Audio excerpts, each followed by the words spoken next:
Hey guys, how's everyone doing? Welcome back to Harry's Highlights. On this video, we're going to be talking about the book Extreme Ownership. Now, this book is all about understanding how to be a leader and what makes an effective leader. So what I want to talk about is understanding leadership on a deeper level. So what I like about this, I want to talk about there is about understanding that as a leader, all responsibility for success and for failure rests with the leader. So it's not just all the success is because the leader led them there.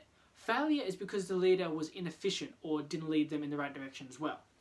It all begins and ends with the leader. Because at the end of the day, everything is dictated, controlled, influenced by the leader, ultimately. Lots of people might have their own opinions or ways of doing things, but ultimately at the end of the day, the leader is what directs the way things are going to go. So understanding that all that responsibility for success and for failure rests with the leader helps you to be a more effective leader, because it means that you're not just focusing on the good times, you're also focusing on the bad times. You're taking responsibility and extreme ownership for both. See, as a leader, you've got to acknowledge all your mistakes, admit failures, and take ownership and develop a plan to win. See, it's always about like when something bad goes wrong, it's up to you as a leader to fix it. It's not up to you to, just keep it together and just hope for the best. It's you have to then take action to implement a new plan to win. It falls back on you. So when there's a mistake made, when there's failures happen, you have to admit them. As a leader, you have to put your hand up and say, yes, even though I'm leading this team, I am not perfect. And here's the things that I've done wrong, and I admit them. But at the same time, and not just focusing on the problem, also the solution. So you have to develop a plan to win. There has to be some thought or action towards a solution. It can't just be, well, that's enough, I admitted it. Awareness is not enough. There has to be solution implemented. There has to be action taken, decisions made to a solution, to finding a plan to win, to find something that's going to improve the situation, to prevent it from happening again. That is what extreme ownership and leadership is about. You can't ever pass blame. As a leader, you can never blame other things. You can never just say that it was the reason or circumstances of something else, the environment, anything like that one. And leadership doesn't always come with, the team might not always be other people. The team can be just yourself. You are leading yourself, and you can't pass blame and start to blame other people around you, other things around you, external factors of why. Because it all, success and failure rests with the leader, and that leader is you. You lead yourself, not other people. You might follow other people, but ultimately, at the end of the day, you are leading yourself to allow yourself to be followed by somebody else. At the end of the day, you are leading yourself with which direction things go. Whether you take the direction of you're going to become a leader of other teams, or you're going to become leading yourself into following a leader, at the end of the day, all that leadership begins and ends with you. See, so on that broader scale though, when you are leading a team, when a subordinate isn't competent, you have to look at yourself first. You can't start looking at them and like, why do they not meet the mark? It's what did you do wrong to not teach them the right ways? What did you do wrong that didn't communicate it effectively enough or thoroughly enough? What is it that you could have done better? Because that's where it begins, with leadership. Success and failure begins with the leader. So when someone under you is lacking, maybe there's something that you're doing wrong. You need to, at the very least, look at yourself and see where is it you've gone wrong. And find those areas, admit the fault, take ownership, and develop a plan to win. See, there's no bad teams, only bad leaders. The only reason teams don't succeed is because at the end of the day, they're following a leader. So if a leader gives a direction or gives influence in a certain way, and the people follow it, it's not their fault for following. It's the leader's fault for leading them down the wrong path, the wrong way. The success and failure begins and ends with the leader. So it's not that the team's bad, it's that the leader's bad, because the team will just do what they're told. So the leader leading them will lead them down a good path and down a bad path. It always ultimately ends and begins, falls on the shoulders of the leader. See, too often you see too many teams and stuff, they blame that it's like, oh, they just had a bad team, it's just like, oh, if my team was better. No. If the leading was better, and that leadership isn't always the person with the title of leader, because you're leading yourself as well. There is an element of leadership of you being an intelligent follower and you taking initiative in certain areas, or putting your hand up, or taking the time to highlight certain things that the leader might have missed, because that's part of you leading yourself. As an intelligent leader, there's an element of leadership there as well. So, but looking at it broadly, there are no bad teams, just bad leaders. So whether like you didn't follow the directions properly because you led yourself down a different path, that's on you. That's not the team, that's on you. If your team as a whole isn't up to scratch, or as something's gone wrong with them, that's on the leader. That's whoever's leading that team. And individually those leaders as well. If they recognise something and didn't say anything about it, bad following, bad leadership. So everything always comes down to leadership, whether it be yourself, whether it be your team, whether it be an organisation, a business, life. There's always an element of leadership, and that's what it always falls down to, is how it's being led. See, they say the single greatest factor of any team's performance is leadership. It's not their skill set. It's not their teamwork. It's not their individual abilities or advantages. It's leadership.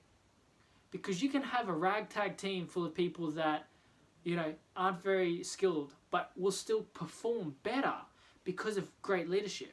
Because a leader, if their ability to inspire and to create a team that's willing to do more, perform better, that's on the leader. That's not based on their skill set. That's not based on their advantages. That's not based on their personal characteristics.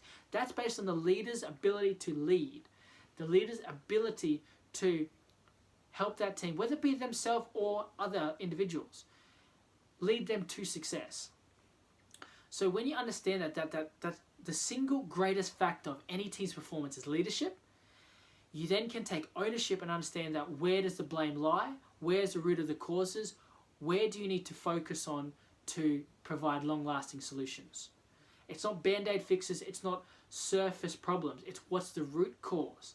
And if you understand that the single greatest factor of any team's performance is leadership, you then can evaluate the leadership and objectively look at it till you come up with a solution for that problem. But the beginning of it has to begin with understanding that it's the leadership, not the skill set, not the individuals, that the problem is. Too many people look at things and go, oh, it's because this person's lacking, because this person doesn't have enough skill, because this person didn't pull their weight. When that comes down to leadership, the leader needs to recognise that person's skill set is lacking, I need to work with them. That person's not pulling their weight, I need to work with them.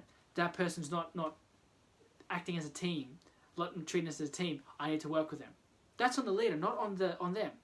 And that's what it talks about, that their performance is determined by the leadership. So that's why you can't pass blame. That's why success and failure rests with the leader. That's why you have to acknowledge the mistakes and admit the failures, take ownership of whatever those mistakes are, and develop a plan to win. There has to always be that focus on the solution, not just the problem. You're either part of the problem or part of the solution. So being a part of the problem is where you just focus on the problem. Here's all the things wrong. Here's who did it wrong. And that's it. It's like, great. Where's the actionable advice to prevent it from happening again? To rectify it? To minimize it from happening again, or minimize that situation from coming up? That's how you're part of the solution. That's what leadership is about. Understanding that responsibility for it to not happen again fell on leadership and on the leader. And understanding the little parts is that, like, when a subordinate underneath you isn't competent, you have to look at yourself first. You have to understand and recognize that fell on you. They're following you, you're not following them. So it's up to you to recognize it and go, okay, they messed up on something. That was on me for not catching it, me not recognizing it, me not seeing it and acting on it, because I'm the leader. And when you can do that, that is how you can then have that extreme ownership, and you can understand how to be more effective, how things are going to move forward as a team, as a leader, as an understanding of that. If everyone's blaming everybody, there's no progress made. Everything becomes this big victim mentality, blame game of, like, no one's standing up going, hey, look, if I had done this different, the results would have been different. That's on me. And here's what I'm going to do differently.